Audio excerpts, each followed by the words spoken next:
So tell me if this sounds familiar. You are in the bed, you're scrolling on TikTok, you haven't brushed your teeth yet, you fall asleep with Netflix running, that pop up comes up, the "Are you still there?" pop up. You wake up in the morning, you have 2 cups of coffee before 10 a.m. If that is your life, that sounds very similar to my life. And these are what society calls bad habits.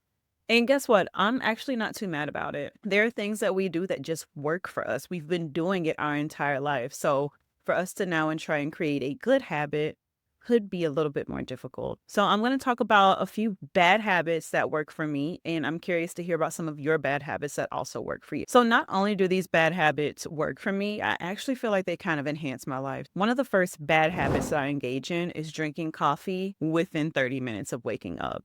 So there was a point in my life where I was like, okay, we're waiting 90 minutes, like Andrew Huberman said. And it worked for me until it didn't because I had already built a habit of drinking coffee. Now, do I think that coffee should be the first beverage you consume in the morning? Absolutely not. Please drink some water before you drink your coffee. I'll have some water before I drink my coffee. So let's say I have this water bottle now. I'll probably drink half of this water bottle before I have my first cup of coffee. Now, the benefits of this is it wakes me up. Having that warm beverage, it's sort of like a ritual in the morning and it gives me a mood boost for the day. Granted, I could probably drink tea, but drinking tea isn't as fun. I want coffee. Speaking of coffee, a second bad habit that I engage in is having more than 1 cup of day. Now, I know it's best practice to limit your caffeine intake. I completely agree. You can be overcaffeinated. I have been overcaffeinated before. Heart palpitations are no fun. But I do get 2 cups of coffee, especially like right now in the summertime. I have to have my hot cup to wake me up. And then I need my iced coffee, which is my fun coffee during the day. I think that this is just ritual. It keeps me focused. It keeps me energized throughout the day as well. And I, it hasn't hurt me yet. It hasn't hurt me yet. And I know that this can sound bad because, like, someone probably saying, hey, I smoke a pack of cigarettes a day and it hasn't hurt me yet. I don't know what to tell you, bro. It's going to hurt you eventually. But my 2 cups of coffee, I feel like is manageable. I don't feel jittery. I don't feel overstimulated. Like, it's just the perfect amount for me. So I enjoy that second cup of coffee guilt free. The third bad habit that I engage in is sleeping with the TV on. Now, you are supposed to turn the TV off, I think out like maybe an hour before you fall asleep. And I've tried that, but I just can't do it. And the problem is I need noise to fall asleep. I need a little noise in the background. So I like to put on a comfort show, something I'm not too interested in, or even a podcast I would do. I just need to hear something as I'm falling asleep sometimes, like 90% of the time for me to actually relax and go to sleep. The reason I think that works for me is because my mind gets really busy at nighttime. So I've journaled sometimes to get those thoughts out of my mind just to make sure I feel prepared for the next day. But there's just this sense of anxiety that comes over me when I fall asleep. Like, did I finish everything I needed to finish today? Am I ready for the day tomorrow? And sometimes just having on background noise to distract me helps me. So no, I do not have the blackout curtains and sleep in complete total darkness and complete silence. I need a little bit of light, a little bit of noise, just a little bit. I don't know if this habit's bad, but another habit that I engage in is I like to read fiction in the morning. It isn't necessarily that I wake up and I'm always reading the most motivational book ever or self-help book. Like sometimes I get up and I just read my regular, degular, schmegular book. And that's it for me. I don't feel less empowered going about my day reading fiction books.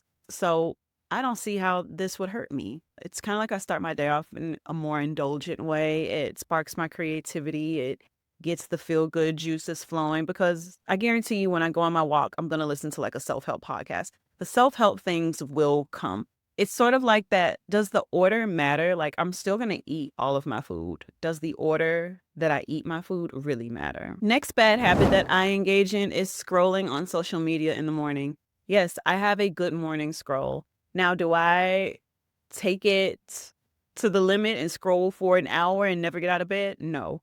But I just feel like checking my emails, checking my messages, checking my social media in the morning, that works for me, especially because I know I'm looking for certain things like how did this video perform last night? Or did this person ever respond to me? Or what's my workday look like? I know that a lot of people say just like wait until you start your day to log into your phone.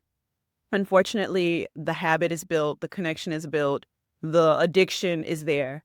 I need to check my phone to see what is there. And that also helps calm some of my morning anxiety because if I am aware of where things are when I left them last night and how things look right now, then I'm the good.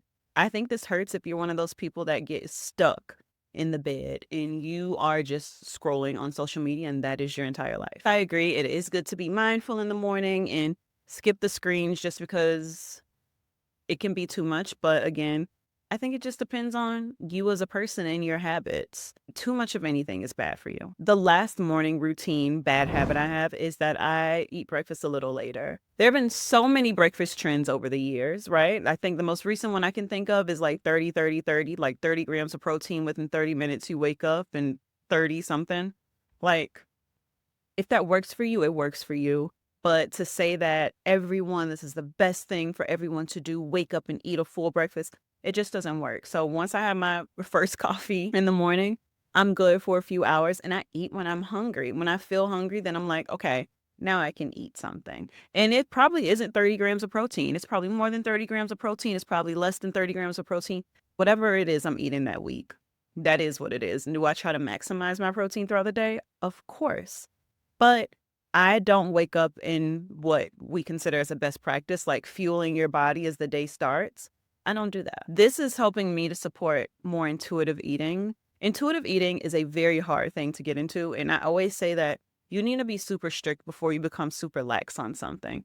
It's hard for you to estimate what you're going to eat or really be in tune with your feelings of hunger or fullness if you don't measure that thing yet, right? So me measuring my food for so long, and I still do measure my food every now and then I'll take a break. That has helped me develop stronger intuitive eating skills. The next bad habit that I engage in is venting to friends before thinking things through. Best practice is for you to process your emotions first and then discuss them with someone. Sometimes as soon as it happens, I need to talk about it. As soon as it happens, I'm on the phone. I need to get it out right then and there. It's going to help me process my emotions. It's going to help me have another perspective, especially a fresh perspective. It just happened. I can remember everything because I'm not guaranteed to remember the conversation or what happened after 30 minutes. That helps me, and I'm not sure why it's best practice for us to wait. I mean, I guess, again, if you're a person who can't regulate their emotions, and if you talk to someone immediately, you're going to have like a violent outburst. That makes sense to me. That makes sense. And I think we're starting to see a trend with all of these habits. It's if you have a happy medium, if you know how to regulate certain things, then it's okay for you to dibble and dabble. Everything doesn't have to be 100%. And then the last bad habit that I engage in is leaving things half done. I love leaving things half done. I don't know why. Like it's just great for me. I have a problem with really sitting down and saying like, okay, we're going to focus. We're going to get this one thing done, especially if there's no real end to it. And the reason that this works for me is because I like to bring fresh eyes to the project. So I have a concrete example. I've been working on an article at work and I wrote it and I had my peers look at it. They gave me feedback. My manager said this needs to be shortened. I was like, lady, I love every single word that I wrote in this article. I cannot shorten it. So I left it undone for a minute, right? I said, I'll come back to it. I didn't rush to try to finish it, rush to try to figure out how to shorten it. I came back to it little by little every day. I just reread it and I was like, oh, okay, yeah, I did repeat this right here. Or, oh, okay, the sentence is unnecessary. So by leaving this project unfinished and not really rushing to finish it by a certain timeline, I was able to come to the project every day with a new perspective and enhance it every day. This also is going to help reduce burnout. So let's say you're working on a puzzle, a picture, a song, even something creative. Don't feel like you have to finish it at that time, right? You're going to end up hating the thing that you're working on if you force yourself to do it and you just don't feel it. Leave it unfinished, come back to it. That's okay. If you're not a person that can handle like that little, I don't, I'm going to use the word responsibility. If you can't handle that little responsibility of knowing to come back, or the responsibility of knowing not to drink more than 6 cups of coffee a day, like, you have to know what the limit is, and you have to be able to like flirt with the line of danger. Every habit that I named isn't a bad habit, but it's definitely not a best practice. I want you to question all of that one size fits all advice that people give. We shouldn't do this. We should do that. We should do that. Like, figure out what works best for you. And if it's something that you enjoy, why not do it? The most important thing is that you maintain a sense of balance and you figure out what works best for you, for your body, for your lifestyle. We were quick and short. I'd love to hear what bad habits work for you. Tell me in the comments. And let's start normalizing the idea that not all advice is great advice for everyone. I hope that when you are listening to my videos or watching my videos, because I do give a lot of advice, I talk a lot about self-improvement, you take what works for you and leave what doesn't work for you. Because again, I don't know you. I don't know your life. I don't know your history. I don't know your habits. I don't know these unique things about you. So when I come and share, this is me talking from my perspective, talking about the lessons that I've learned and saying, hey, maybe you should consider this next time. If it doesn't work for you, then it doesn't work for you, and that's A-OK. I will leave it here. Until then, I hope you have a positively productive, self-loving day, and I will see you all in the next one. Bye.